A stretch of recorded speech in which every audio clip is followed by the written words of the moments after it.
Cooler's mind was still uneasy. He could just shoot the Saiyan in the back now and then and be done with it.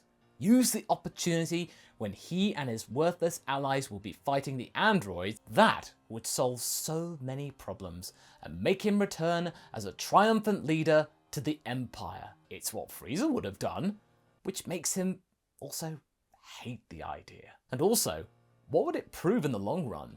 If a low-class Saiyan survivor could have the power to destroy him and have the power of the legendary Super Saiyan, there could come a day when some other subjugated or almost extinct races out there could possibly bubble up to the surface again and successfully challenge him. This would start a very worrying trend that Monsieur Cooler would not want to experience. Who knows? Maybe there's a rogue Cerulean out there, a Canasson, those who could see the future, or a Median being born out there in mystery, in secret, with enough potential to one day bring him doom just like this Saiyan. And supposing they didn't have the potential at birth, something that this Son Goku did not seem to have, as far as he could remember, they could work hard just as much as he could have done and get to that point without him even knowing it. Working hard was the reason Cooler was unwilling to end it now, because despite how repulsive everything was about this Earth-raised Saiyan, he seemingly got there on his own, honing his power, and that had to get at least some respect from Cooler. He was a man of resources, Goku. He had to give him some credit. This man had the power to defeat his entire clan, and an ancient power to boot, and this made him, the Emperor was really hating to admit, his superior in power. He wasn't delusional. That was the truth. Simply put, that thankfully differentiated himself from his brother. He did not understand at first why he was doing this, but now, sitting on his capsule and waiting for the whole android attack to allegedly happen, he was able to at least relate to this guy in a way. The thrill of conquest, the surge of energy he had with every defeated foe.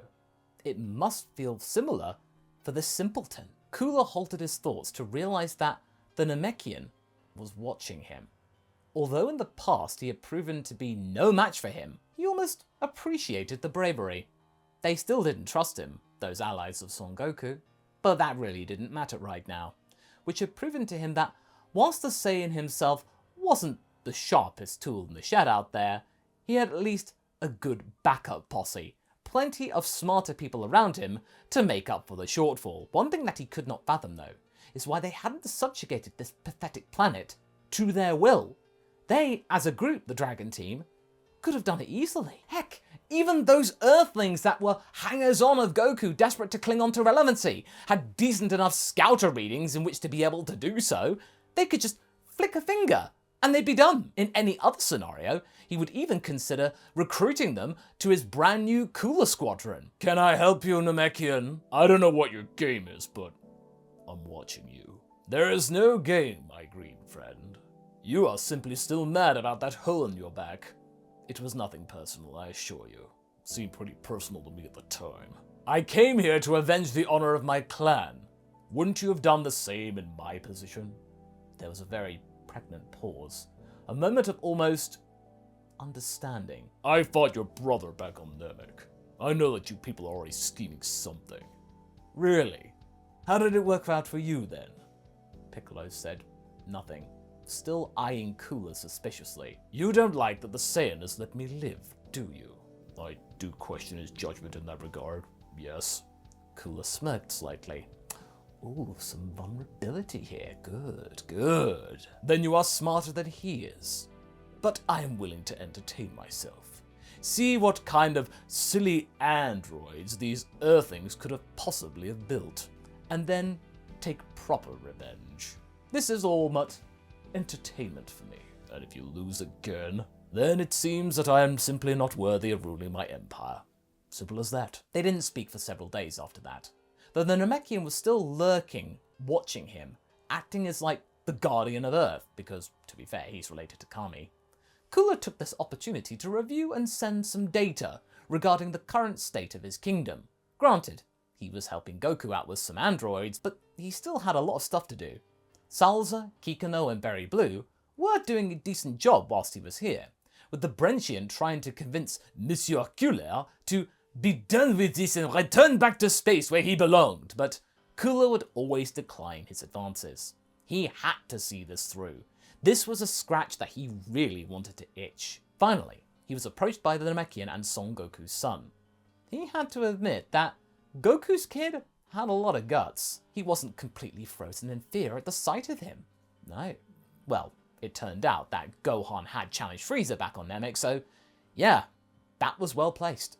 And as they escorted him to the rest of the group, he could feel and sense that the humans, in particular, the short bald one over there, were really scared of him. There was, however, something off about Son Goku. Yet another thing off about him. Cooler couldn't pinpoint it yet, but he could feel almost something was not right about this guy. Well, more to gain for him. They took him to a settlement called Amembo Island, where Cooler could witness firsthand how pathetic their civilization was, how primitive down there. They had cars that couldn't even fly. You're trying to tell me that you all believe that a future man has told you that today 2 androids will attack? Cooler shook his head. It sounded preposterous. Well, don't be surprised if we meet those androids today. Right. The Emperor looked at Son Goku's underlings. They were as unconvinced as they were scared of Cooler. They decided to split up, look for some clues, with Cooler going with the Saiyans for the safety of the others, of everyone else involved. And although he had gathered some surprised gazes or even praises of his costumes from the denizens of the city, thinking that, oh, he was just one of those masquerade mascots or something like that, he was thoroughly irritated to Cooler to see that none of them seemed to be afraid. In fact, some of them found him a little bit funny. Maybe I should blow up a building to command some respect around here. Don't even think about it. Son Goku took a deeper breath, which concerned his son. What's the matter, Saiyan? Sea breeze not doing well for your lungs? Cooler tried to mask his own not concern, but surprise. Don't worry about me. Let's find the androids. And after what felt like an absolute eternity, they did eventually find an Earthling, that one who was eerily resembling Son Goku, being impaled by an old man, and a strange, large, rotund-looking doll. These must have been the androids, although the geezer literally paled when he saw Cooler. Oh, that was better. That was the fear he was looking for from other people. What? What is he doing here? Cooler smirked. However, before they could go at each other's throats, Son Goku requested a fight outside the city. What a sentiment. Although Cooler could see it as something more pragmatic rather than emotional. The Saiyan requested the first round against the large thing, then everyone would wait and see for the ultimate outcome. The Emperor really wanted to check the old man's mechanical insides. Stop it! He was somewhat amused by their customs and decided to roll with it because what else was he gonna do? Initially, the Saiyans seemed to have an advantage thanks to the Super Saiyan transformation, something of which Cooler was aware of firsthand. But very quickly, it started to fade away. Cooler's instincts were accurate. Goku was sick. Something was eating at him from the inside. There it was, the mighty Son Goku falling prey to some sort of pesky humanoid virus. And this robot seemed to have draining technology to boot. Not bad, Cooler thought. That was something he hadn't thought of in a long time. Could be useful. And it started to absorb the energy from the Saiyan. Cooler could get his revenge without having to do anything. His opponent was beaten by sickness and some rust bucket over there. But Cooler did not know why he did what he was about to do. He was in front of the rotund android, punching him in his massive round gut. He's mine. The automaton expressed surprise on his synthetic face. Namekian, bald one, sort him out. I want to fight him at his full strength and not that pathetic sickly thing. The Emperor didn't even turn his head toward Goku, before then beginning his attack on Android 19. The creature tried to grab his hands, but Cooler lashed one of his arms with his tail. Then he grabbed it by the head and pushed it further down its own chest. The machine was somehow still functional. Weird. Had that been an actual organic being, its neck would have been broken by now. The Emperor had to admit, this was almost impressive. He decided to end this rapidly and shoot a death ball into the one-armed, dented piece of machinery. As it tried to absorb the energy, he simply connected his two hands and crushed him with an overhead punch. No, an overhead smash. The android broke into pieces, making the other one look terrified. This other one, it was at least partially organic. Ooh. If Cooler did the same thing to that, it would be even cooler. See what I did there? A machine could not fear as much, it was clear. As he slowly approached the other one, Dr. Giraud, someone kicked him with a surprising strength. Well, we finally meet, Cooler. As the Emperor was getting back into his fighting position, he saw Vegeta. Prince Vegeta, what an unpleasant surprise. Step aside, will you? I heard that you and Son Goku have some sort of rivalry, but he is mine, after he has dealt with that little space flu or whatever it is. Vegeta grinned. Oh, that is precious. You see, Kakarot over here denied me the pleasure of killing Freeza, so I guess you'll have to do. And so he turned into a Super Saiyan. As you do, Cooler's eyes widened. This was getting out of hand. Now there were two of them! He was unprepared for how strong his initial attacks would be. No, this wasn't happening! Is it this planet? Is there something in the water that holds a secret to this power? He should have just blown it up when he had the chance. But for now, he had more important issues to attend to. More important concerns. He allowed his prosthetics to reconfigure as he transformed into his fifth form. His scientists assured him that they should give him a further boost. So now, he could answer Vegeta's protestations in kind. His own punch then indeed connected with Vegeta, but the Saiyan also responded in kind. They were fighting for life and death, as the wasteland filled with blasts and their broken rocks. Vegeta was putting Cooler on the defensive. But as the prosthetics went into overdrive, he was able, Cooler, to break the prince's nose. He knew that he wouldn't be able to keep this up forever though, so he started to attack with all of his might, with the intent to kill. The prince responded, also with the intent to kill. As they were about to fire blasts at each other, ideally hoping to wipe each other out, a third Super Saiyan showed up. Stop! He yelled, appearing in between them with a sword. Get out of the way, future boy! I have a good aim at him! And I don't care that much about collateral!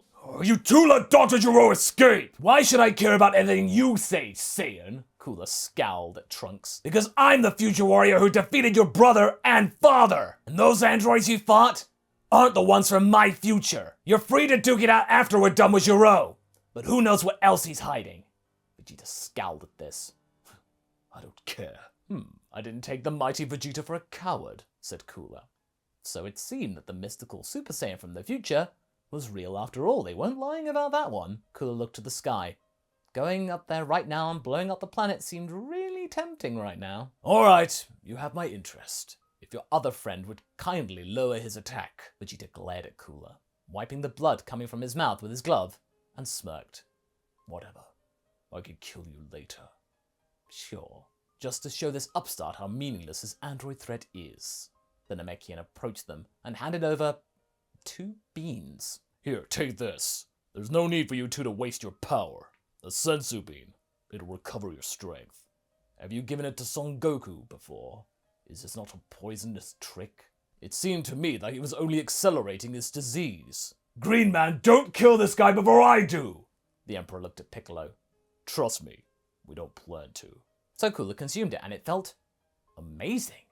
In one moment, his strength had returned.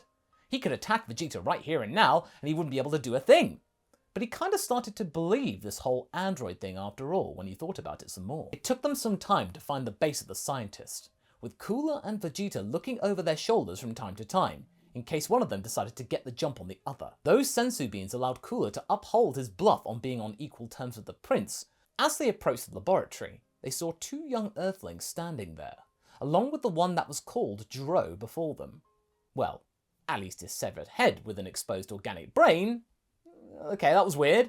It was trying to plead with them for his life before being squashed entirely. There was also one more larger individual. The future warrior appeared terrified, but Vegeta gladly decided to test one of the androids in battle, the female one.